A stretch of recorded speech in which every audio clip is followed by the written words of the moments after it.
Assalamualaikum warahmatullahi wabarakatuh. Bapak dan Ibu yang saya hormati, pernahkah membayangkan niat menjalani hidup sehat justru membawa kita pada kerusakan organ yang tidak bisa diperbaiki lagi? Saya ingin menceritakan satu kasus yang sampai sekarang masih membuat saya geleng-geleng kepala.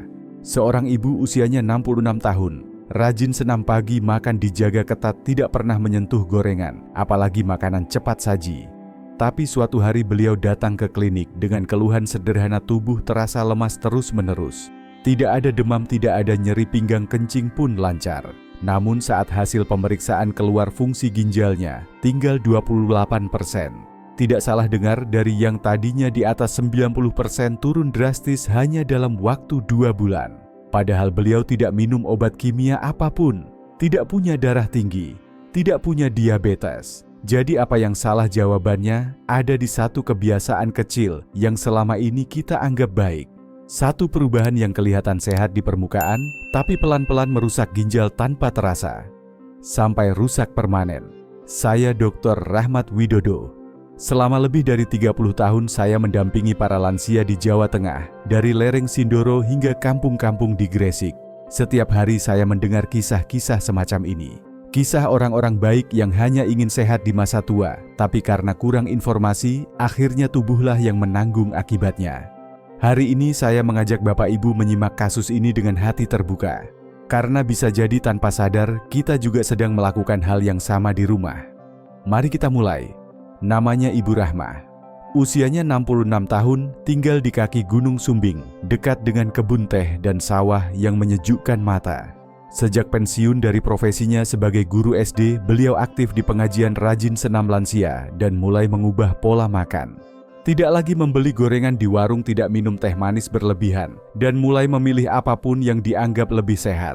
Saya ingin panjang umur, Dok. Nggak mau jadi beban anak begitu, kata beliau saat pertama kali datang ke ruang periksa. Salah satu kebiasaan baru Ibu Rahmah adalah mengganti camilan sore. Kalau dulu makan kerupuk atau getuk, sekarang beliau memilih kacang mete dan almond. Alasannya sederhana, katanya lebih sehat, bisa menurunkan kolesterol, bagus untuk jantung. Beliau membelinya dalam jumlah kiloan dari pasar dan menyimpannya di dalam toples. Hampir setiap hari sambil nonton TV atau nunggu azan maghrib, tangannya pun refleks meraih segenggam kacang.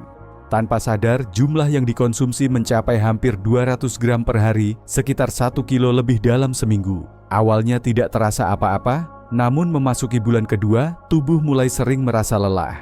Jalan sedikit sudah ngos-ngosan, tidur malam tidak memulihkan tenaga. Bahkan setelah istirahat lama, rasa capek tetap menempel di badan. Tapi karena tidak ada gejala mencolok lain, beliau hanya mengira ini bagian dari proses menua. Sampai suatu hari saat ikut posyandu lansia di desa, petugas menyarankan untuk medical check up lengkap. Hasilnya mengejutkan, fungsi ginjal tinggal 28%. Padahal 6 bulan sebelumnya angkanya masih di atas 90. Yang membuat saya lebih heran lagi, Ibu Rahmah tidak punya riwayat penyakit ginjal, tidak sedang minum obat-obatan berisiko, tekanan darahnya normal, gula darah pun terkendali, tidak ada keluhan nyeri pinggang, bengkak di kaki atau demam. Air kencing pun masih normal. Inilah awal dari satu pertanyaan besar. Bagaimana bisa seseorang yang tidak punya riwayat penyakit serius, tidak minum obat keras, dan niatnya hanya ingin hidup lebih sehat, malah mengalami penurunan fungsi ginjal yang drastis? Setelah itu kami mulai menelusuri satu persatu apa yang dimakan, apa yang diminum, bagaimana aktivitas sehari-hari. Dan dari sanalah akhirnya terungkap satu penyebab yang tidak banyak orang tahu. Penyebab yang bisa terjadi pada siapa saja, terutama lansia yang berusaha menjalani hidup sehat namun kurang informasi. Setelah melihat hasil lab Bu Rahmah yang menunjukkan fungsi ginjal tinggal 28%, saya dan tim segera menyusun pemeriksaan lanjutan. Langkah pertama adalah memastikan apakah ada gangguan aliran darah ke ginjal. Karena pada lansia aliran darah yang lemah bisa menyebabkan ginjal kekurangan oksigen dan akhirnya rusak. Tapi tekanan darah beliau normal, detak jantung stabil, dan tidak ada tanda dehidrasi. Maka dugaan ini kami coret. Kemungkinan kedua adalah kerusakan akibat penyakit kronis seperti hipertensi atau diabetes. Tapi hasil pemeriksaan menunjukkan semuanya dalam batas normal. Tidak ada tanda kerusakan pembuluh darah, tidak ada protein dalam urin, dan kadar gula pun baik. Kemungkinan ketiga, infeksi saluran kemih batu ginjal atau penyumbatan di saluran kemih. Tapi Bu Rahmah tidak demam, tidak nyeri saat buang air kecil, dan hasil USG pun tidak menunjukkan adanya batu atau tumor. Semakin banyak kemungkinan yang kami singkirkan, semakin terasa aneh kasus ini. Sampai akhirnya saat hasil urinalisis keluar, semuanya menjadi jelas. Dalam urin Bu Rahmah ditemukan kristal kalsium oksalat dalam jumlah tinggi. Inilah titik terang. Oksalat adalah senyawa alami yang terdapat dalam beberapa makanan, terutama kacang-kacangan dan sayuran hijau. Jika tubuh terlalu banyak menyerap oksalat sementara kalsium dalam darah tidak cukup untuk mengikatnya di usus, maka oksalat akan masuk ke darah dan dibuang lewat ginjal. Masalahnya di ginjal oksalat bisa membentuk kristal kecil, mirip serpihan kaca yang menempel di jaringan ginjal dan mengganggu fungsinya. Inilah yang disebut nefrokalsinosis. Berbeda dengan batu ginjal biasa yang berada di saluran kencing dan menimbulkan nyeri, nefrokalsinosis terjadi langsung di jaringan ginjal. Tidak menimbulkan rasa sakit, tapi pelan-pelan merusak kemampuan ginjal dalam menyaring darah. Itulah mengapa Bu Rahmah tidak merasakan gejala mencolok. Tapi saat dicek ginjalnya sudah dalam kondisi parah. Saat itulah saya menyadari satu kebiasaan sederhana seperti ngemil kacang setiap hari dalam jumlah berlebihan bisa menjadi pemicu utama kerusakan ginjal yang tidak terdeteksi hingga terlambat. Banyak orang belum mengenal kata oksalat, padahal zat ini ada di sekitar kita dalam makanan sehari-hari. Oksalat sebenarnya merupakan senyawa alami yang ada di banyak tumbuhan sebagai bagian dari sistem pertahanan mereka. Tidak beracun secara langsung, tapi dalam jumlah besar dan kondisi tertentu oksalat bisa menjadi pemicu utama kerusakan ginjal. Makanan tinggi oksalat yang paling sering dikonsumsi oleh orang Indonesia termasuk kacang mete almond, bayam kangkung, daun singkong, ubi coklat, teh hitam pekat, bahkan terong dan tomat dalam jumlah besar. Pada kondisi normal tubuh akan membuang oksalat ini lewat urin. Tapi kalau dikonsumsi terlalu banyak tubuh bisa kewalahan, terutama kalau tidak diimbangi dengan asupan kalsium yang cukup. Kalsium berfungsi sebagai pengikat oksalat di saluran cerna. Ketika dua zat ini bertemu di usus, mereka akan membentuk senyawa yang tidak diserap tubuh dan langsung dikeluarkan lewat feses. Tapi kalau kadar kalsiumnya rendah karena tidak minum susu, tidak makan produk hewani, atau ikut pola makan vegan yang ketat, oksalat akan masuk ke darah dan akhirnya dibuang lewat ginjal. Di sanalah oksalat berubah jadi kristal-kristal kecil yang menempel di jaringan ginjal dan mulai merusaknya perlahan. Sebuah penelitian yang dimuat dalam jurnal Clinical Journal of the American Society of Nephrology mencatat bahwa konsumsi makanan tinggi oksalat secara berlebihan adalah salah satu penyebab paling sering dari nefrokalsinosis pada lansia, terutama jika disertai dehidrasi ringan dan kurang gerak. Kasus Bu Rahmah adalah cerminan nyata dari hal ini. Beliau tidak makan gorengan, tidak minum yang manis-manis, dan bahkan menghindari daging sepenuhnya. Tapi karena terlalu banyak makan kacang dan sayuran tinggi oksalat tanpa pengetahuan seimbang serta minim konsumsi kalsium, tubuhnya jadi tempat yang sangat mudah bagi kristal oksalat menumpu. Disinilah saya ingin mengajak Bapak Ibu berpikir ulang. Apakah di rumah kita ada kebiasaan yang tampaknya sehat tapi dilakukan berlebihan dan tanpa keseimbangan? Apakah Bapak Ibu juga seperti Bu Rahmah rutin makan bayam tiap hari, minum teh pekat setiap malam, atau ngemil kacang satu toples habis dalam seminggu? Kalau iya, mungkin saja ginjal sedang bekerja keras menanggung beban yang kita tidak sadari. Setelah mengetahui bahwa oksalat dari makanan menumpuk di ginjal, Bu Rahmah, pertanyaan selanjutnya adalah, mengapa tubuh beliau tidak bisa menetralisir oksalat itu sejak awal? Jawabannya sederhana, tapi penting, karena tubuh beliau kekurangan kalsium. Kalsium bukan hanya untuk tulang. Di dalam sistem pencernaan, kalsium berperan sebagai penjaga gerbang. Ia bertugas menangkap oksalat yang masuk bersama makanan, lalu mengikatnya di usus agar tidak terserap ke darah. Kalau oksalat sudah masuk ke darah, ia akan dibawa ke ginjal, dan di sanalah kristal mulai terbentuk diam-diam. Sayangnya Bu Rahmah memutuskan berhenti konsumsi susu dan semua produk hewani sejak 2 tahun lalu.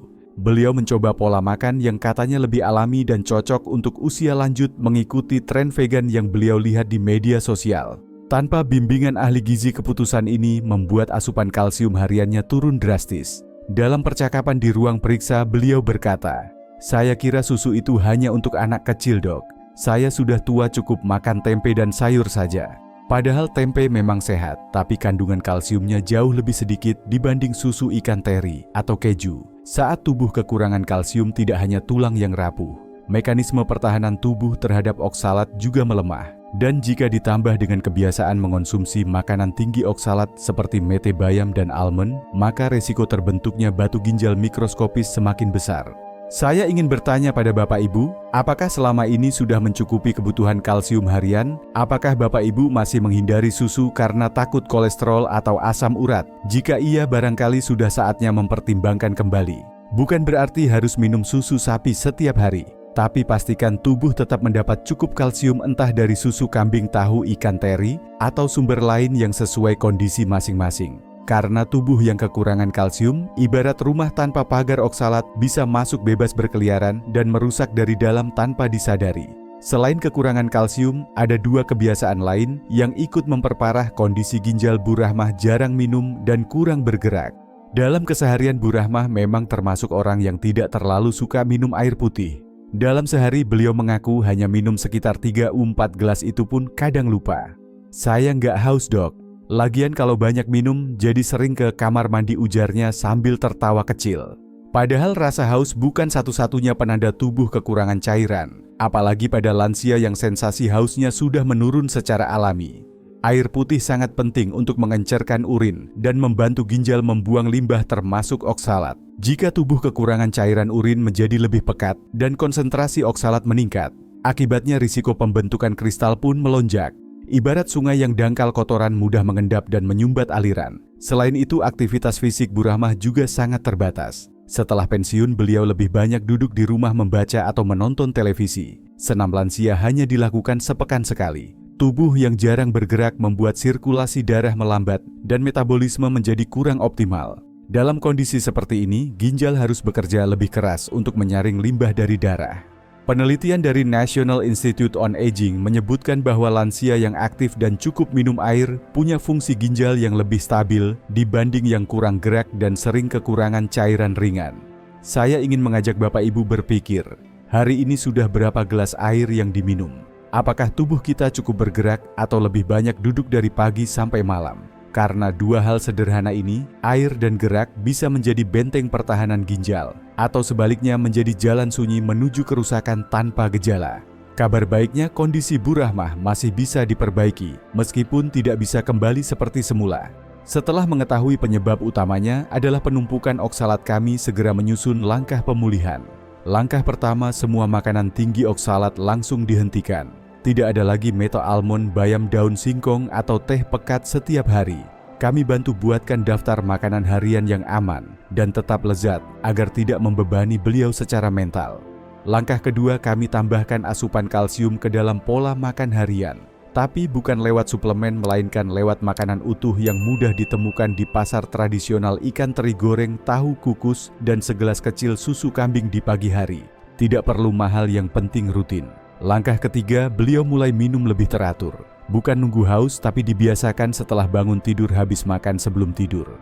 Targetnya tetap 8 gelas per hari. Air putih biasa, tidak perlu infused water atau minuman khusus. Langkah keempat, beliau mulai rutin melakukan gerak ringan setiap hari.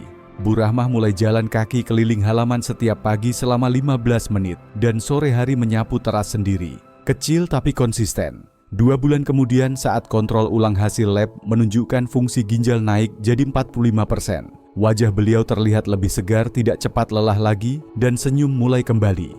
Meski tidak bisa pulih total, peningkatan ini menjadi kabar yang melegakan. Saya harus jujur, ginjal itu ibarat kain halus.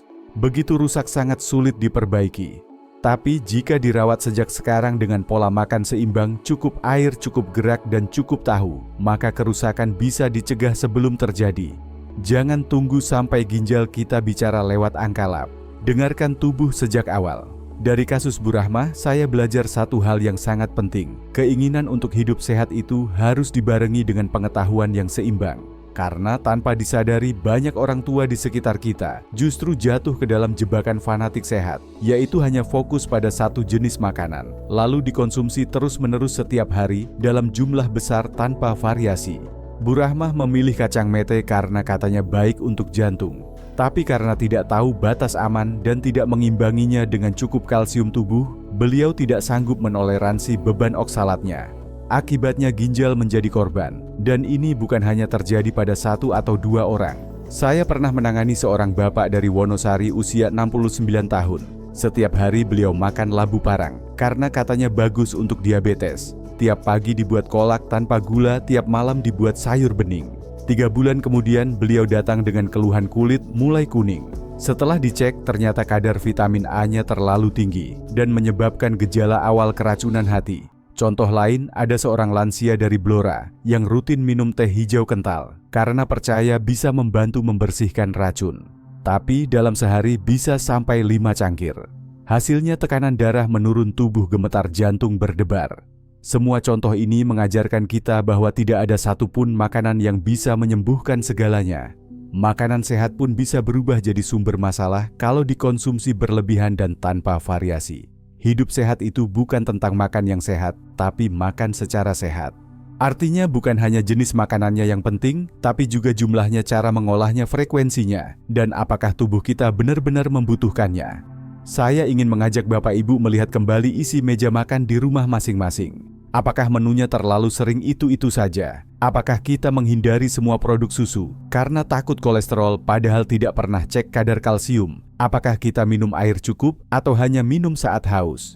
Ingat, tubuh lansia itu seperti tanah yang mulai kering. Jika airnya cukup, pupuknya seimbang, dan tidak ditanam satu jenis tanaman terus-menerus, maka tanah akan tetap subur. Tapi jika hanya disiram satu zat saja tanpa peduli kebutuhan lainnya, maka tanah pun akan rusak perlahan. Begitu pula tubuh kita. Seimbang itu kunci, tidak lebih tidak kurang. Tepat. Selama saya mendampingi para lansia di berbagai pelosok, saya sering menemukan satu pola yang berulang. Kerusakan ginjal itu jarang dimulai dari penyakit besar.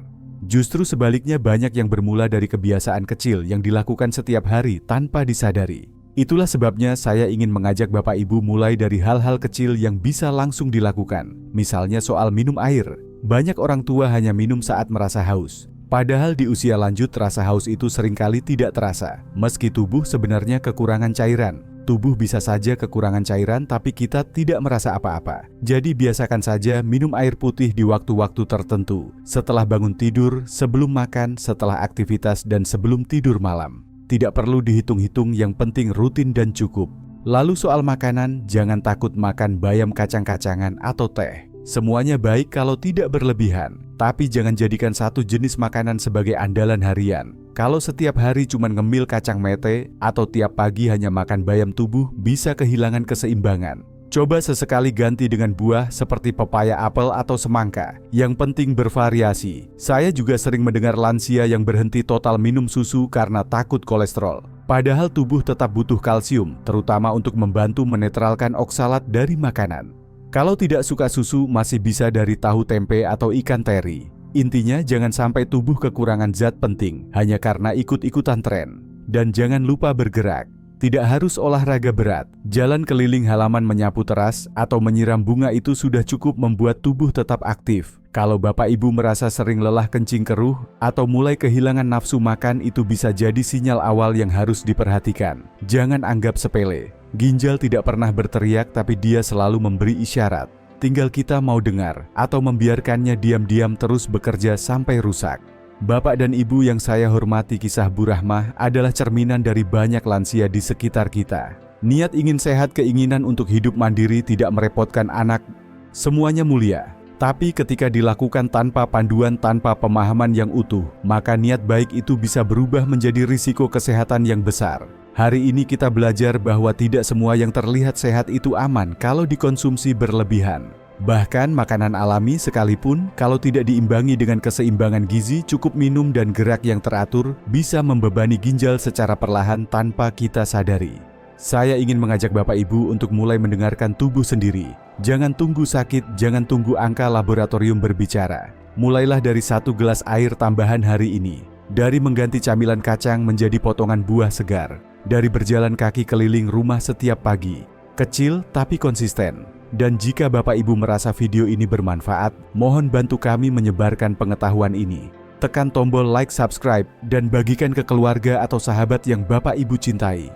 Tulis juga di kolom komentar apakah Bapak Ibu pernah merasa cepat lelah meski tidak sakit. Saya akan baca satu persatu dan jawab semampu saya. Karena menjaga kesehatan lansia adalah tanggung jawab kita semua. Mari saling menjaga, saling belajar, dan terus hidup sehat dengan cara yang benar. Sampai jumpa di video berikutnya. Wassalamualaikum warahmatullahi wabarakatuh. Semoga Allah selalu menjaga kesehatan, ketenangan, dan kekuatan Bapak Ibu semua. Saya Dr. Rahmat Widodo mohon pamit. Sampai bertemu kembali dalam video-video edukasi kesehatan lansia berikutnya.